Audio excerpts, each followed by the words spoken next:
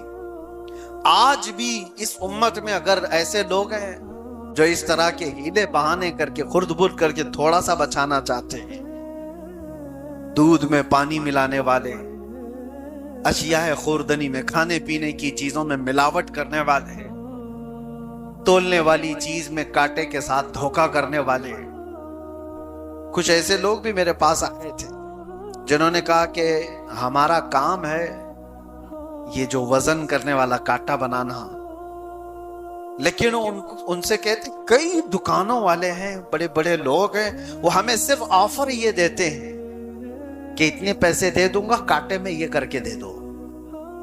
اب تو ڈیجیٹل آ گیا، پہلے پتھر رکھے جاتے تھے، کہا کہ مشین میں یہ کر کے دے دو، 800 گرام کا ہی ہونا چاہیے مال، لیکن دکھانا چاہیے 1 کلو کا۔ تو یہ جو کلاکار لوگ ہیں، پیسے لے کر کے کرنے والا کر دیتا ہے، لیکن جو ضمیر نہیں بیچتا وہ منع کر دیتا ہے۔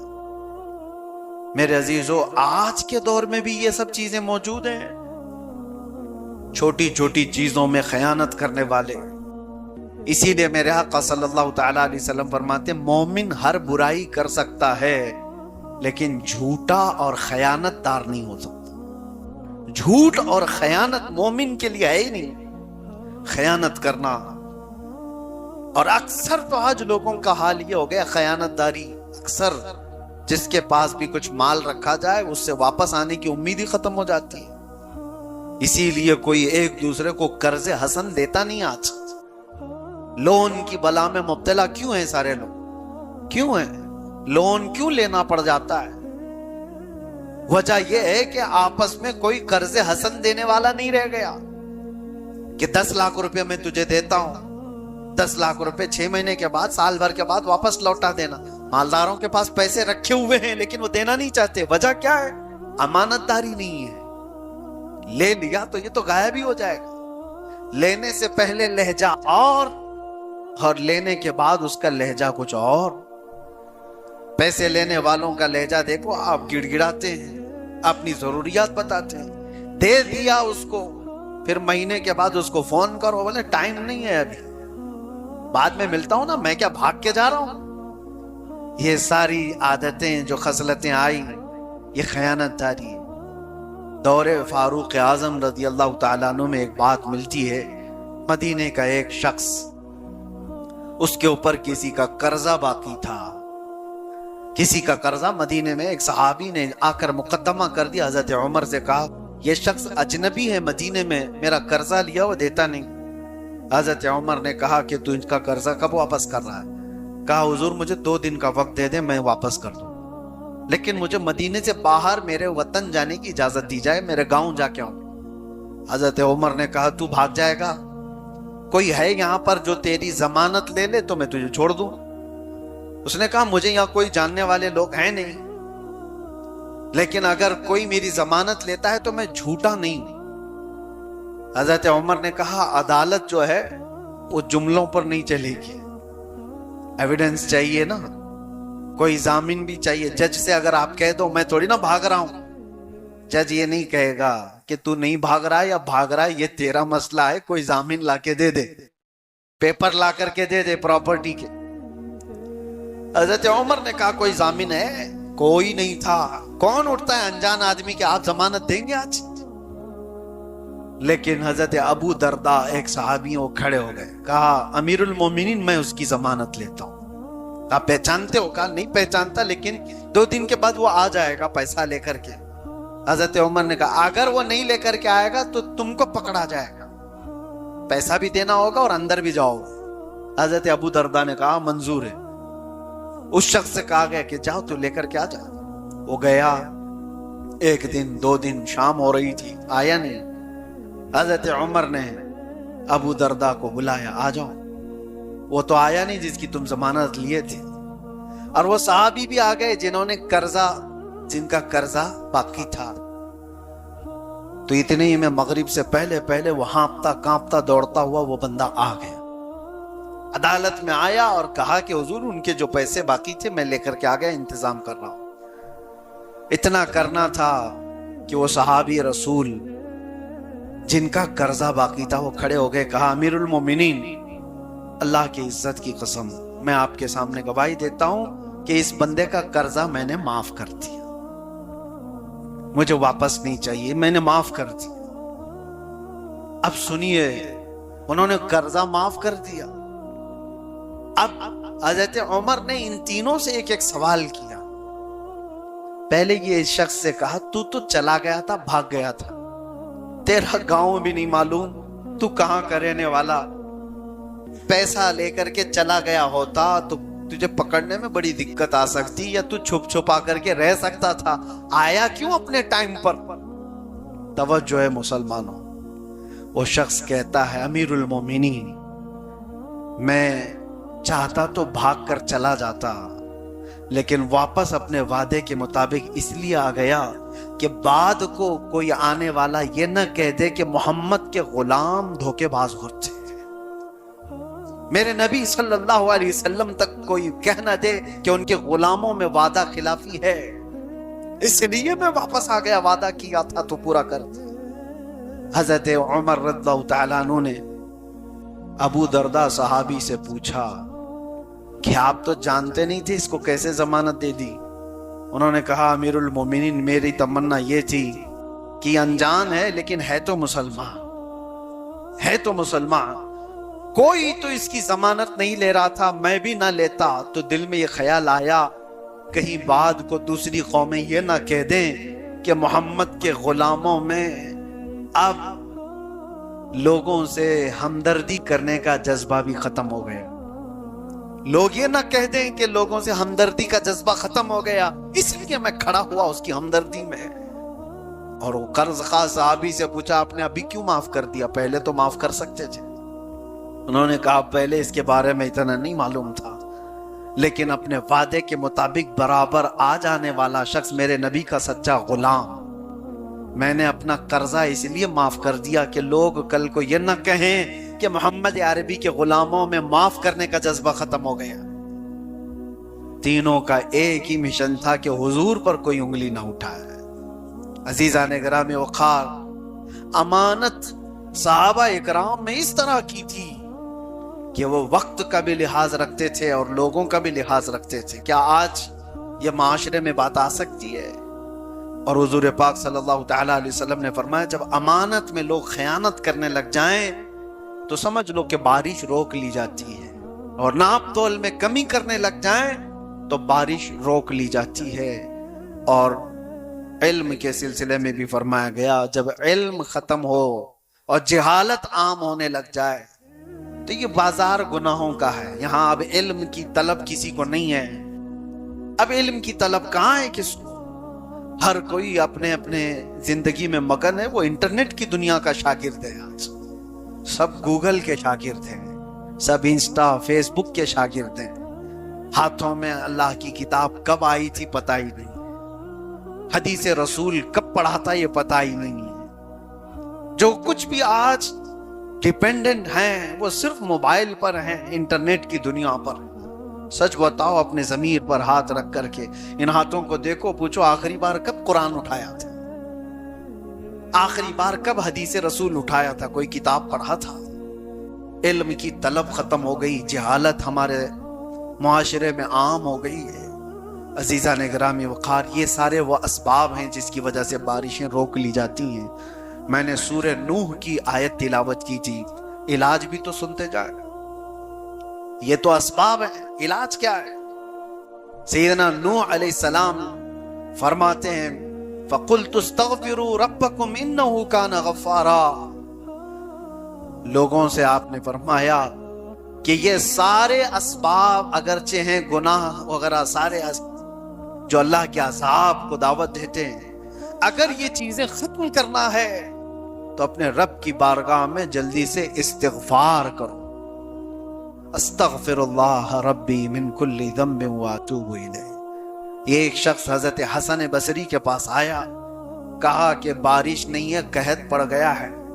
آپ نے فرمایا استغفار کرو۔ اور پھر ایک شخص آیا، اس نے کہا میری اولاد نہیں ہے۔ آپ نے کہا استغفار کرو، اللہ بیٹے دے دے۔ پھر ایک شخص آیا، اس نے کہا میرے باغیچے ہیں اور وہ سب سوکھنے پر آ گئے ہیں۔ آپ نے کہا استغفار کرو۔ لوگوں نے پوچھا تین الگ الگ لوگ آئے، اب تینوں کو استغفار کرنے کا ہی فرما رہے ہیں۔ آپ نے یہی آیت پڑھی جو سورہ نوح کی میں نے پڑھی ہے۔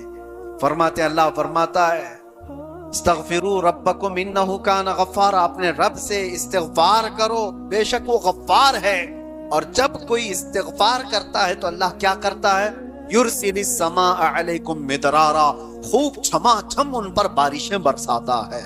وَيُمْدِدْكُمْ بِأَمْوَالٍ وَبَنِينَ، اور ان کو بڑے مال سے اور ان کو اولاد سے اللہ مدد فرماتا ہے۔ تیسری چیز وَيَجْعَلْ لَكُمْ جَنَّاتٍ وَيَجْعَلْ لَكُمْ أَنْهَارًا، اللہ ان کو ہرے بھرے باغیچے دیتا ہے اور خوبصورت میں بہتی ہوئی نہریں عطا کرتا ہے۔ جب کوئی استغفار کرتا ہے تو یہ تین چیزیں فرمائی گئی۔ اسی لیے میرے عزیزو آج کثرت سے استغفار کی ضرورت ہے۔ آپ استغفار کرو، رب تبارک و تعالی یہ آسمان کے دروازے کھولے گا، انشاءاللہ بارشیں آئیں گی، وہ قطرات آئیں گے۔ اور ایک بات جاتے جاتے عرض کرتا ہوں، موسیٰ علیہ السلام کے پاس لوگ آئے اور قحط سالی کی شکایت کیے، سوکھا پڑ گیا ہے، بارشیں آ نہیں رہی ہیں۔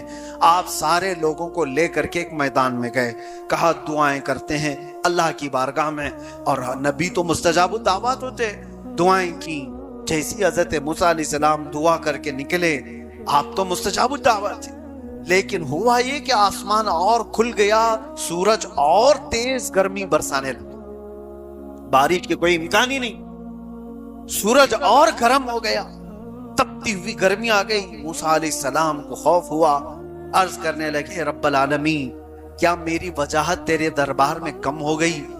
اگر میری وجاہت تیرے دربار میں کم ہو گئی تو میں آخری نبی محمد رسول اللہ صلی اللہ علیہ وسلم کے وسیلے سے مانگتا ہوں۔ سنو، موسیٰ علیہ السلام کہہ رہے ہیں آخری نبی کے وسیلے سے مانگتا ہوں کہ مولا ہم پر آسمان کے دروازے کھول دے۔ رب تعالیٰ کی طرف سے ندا آئی، اے موسیٰ تمہاری وجاہت ہمارے دربار میں کم نہیں ہوئی، لیکن بات یہ ہے تمہاری جماعت میں ایک شخص 40 سال سے مسلسل گناہوں میں مبتلا ہے، جس نے ہم کو ناراض کر رکھا ہے، اور جب تک وہ تمہاری جماعت میں ہوگا میں بارش کا ایک قطرہ بھی نہیں برساؤں۔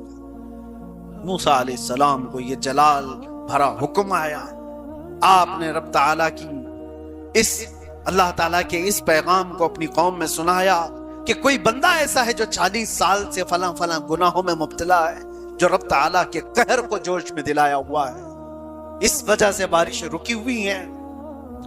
تو کون ہٹتا؟ آپ نے فرمایا جو بھی ہے وہ ہٹ جائے، ہمارے مجمع میں سے نکل جائے، بستی سے آبادی سے نکل جائے۔ لیکن مجمع میں سے کوئی ایسے جائے گا؟ کوئی ہے؟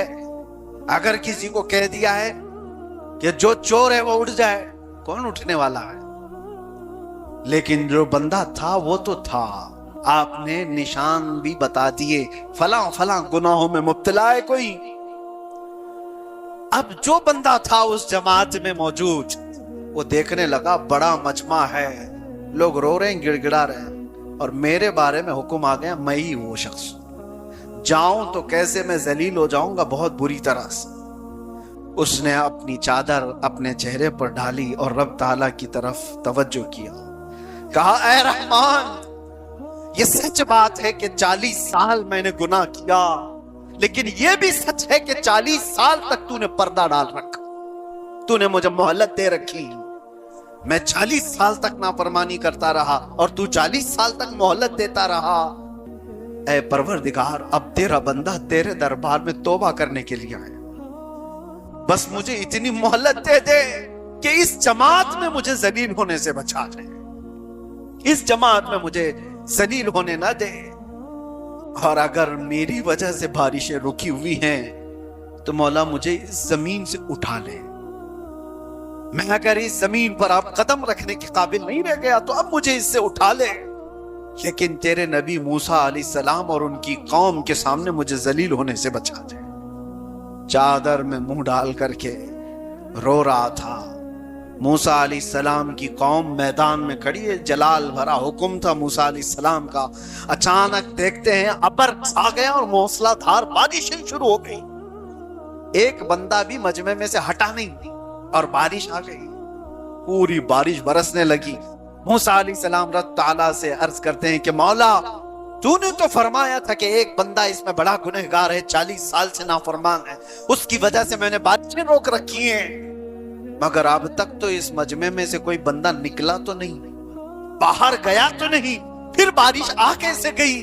اللہ فرماتا اے موسیٰ، ہم نے بارش روک رکھی تھی اس گنہگار کی وجہ سے، اب بارش برسا بھی رہے تو اس کی توبہ کی وجہ سے، اس کی توبہ کی وجہ سے اس نے توبہ کر لیا۔ اب وہ کون تھا اس کو چھپا دیا گیا ہے، وہ ارحم الراحمین ہے۔ عزیزو آؤ، قرآن کہتا ہے وَتُوبُوا إِلَى اللَّهِ جَمِيعًا أَيُّهَا الْمُؤْمِنُونَ لَعَلَّكُمْ تُفْلِحُونَ، سب کے سب تم مل کر کے اللہ کی بارگاہ میں توبہ کرو اے ایمان والو، ان قریب اللہ تمہیں کامیاب کر دے گا۔ اس لیے استغفار زیادہ سے زیادہ کرو۔ آج کا دن یہ جمعہ کا ہے، اور ہمارے محرم الحرام کی ابتدا کے بعد اسلامی نئے سال کا یہ پہلا جمعہ ہے۔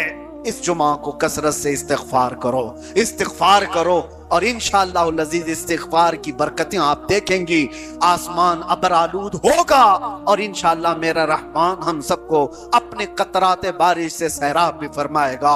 استغفر اللہ ربی من کل ذنب واتوب الیہ، استغفر اللہ ربی من کل ذنب واتوب الیہ، استغفر اللہ ربی من کل ذنب واتوب الیہ۔